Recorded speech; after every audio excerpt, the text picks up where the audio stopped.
Assalamualaikum warahmatullahi wabarakatuh.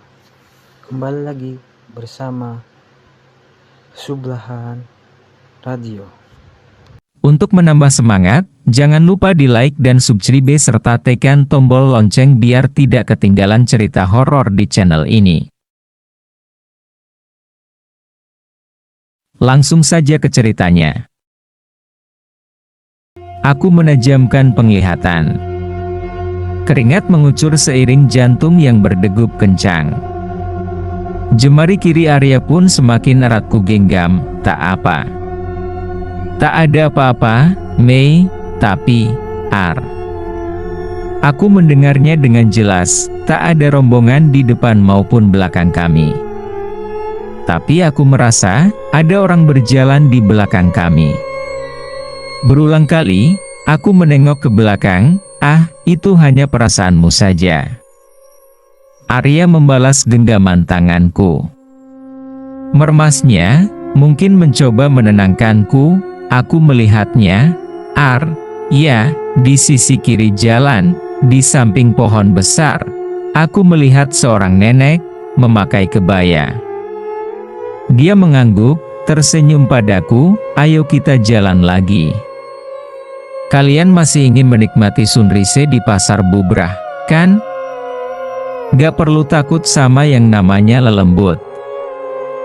Kita ini manusia. Dia tak akan bisa memperdaya kita.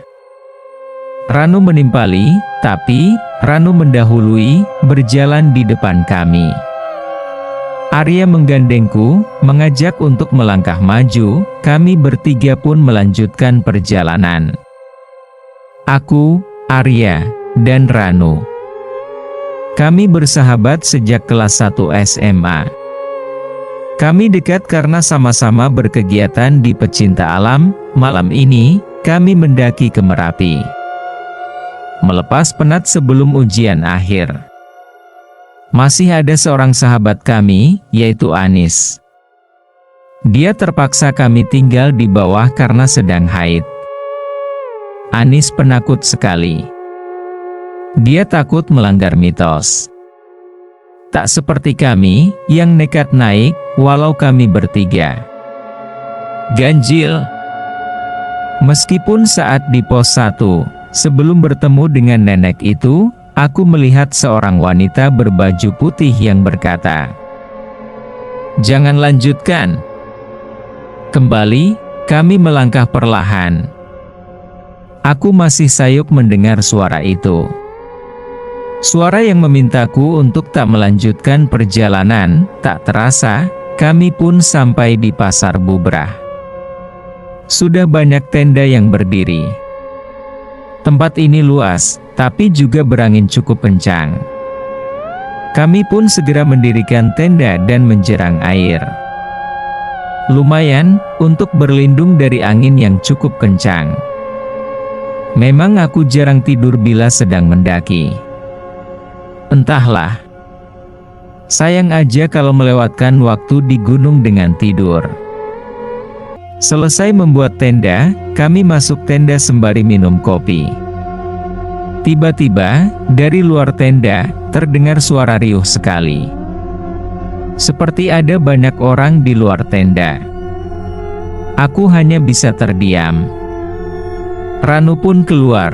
"Ran, jangan keluar. Aku mau pipis, Mei." "Mau ikut, Ais, ogah." "Udah sono, buruan balik ya." "Iye, punya receh?" tanya Arya. Aku mencari uang receh di kantong celana. Arya menerimanya, lalu melempar keluar. Setelah itu, dia memungut kerikil dari luar. "Masih suka kayak gitu?" tanyaku. Apa salahnya mengikuti tradisi? Toh kita juga nggak rugi. Aku dan Arya kembali berbincang sembari menikmati kopi kami. Ranu lama amat ya?" "Iya." "Kamu tunggu sini ya, An. Biar aku cek dia di luar." Aku ikut. "Nggak usah, kamu di sini aja." Tapi, obrolan kami terhenti. Bukan karena Ranu kembali, tapi karena suara gamelan yang mengalun. "Ar, kamu dengar itu?" Dadaku kembali berdegup kencang. Keringat kembali membanjiri tubuh. Arya tak menjawab. Dia hanya menempelkan telunjuk di depan bibirnya. Dari ekspresinya aku yakin, dia juga mendengar apa yang kudengar. Tak lama, suara gamelan hilang, diiringi angin kencang. Ranu pun tiba-tiba sudah masuk tenda. "Kamu dari mana aja?" Kutatap pemuda berambut ikal itu, tipis. "Juga mampir di pasar." "Beli rokok? Jangan ngaco kamu." "Mana ada pasar di sini?" jawabku sengit. Arya menggelengkan kepala. Dan aku baru sadar, apa yang terjadi. Kututup mulutku. "Beli rokok di mana, bro?" "Di pasar depan situ." Aku dan Arya berpandangan. Sementara Ranu, dia mengempaskan tubuh di tenda. "Ar, gimana ini?"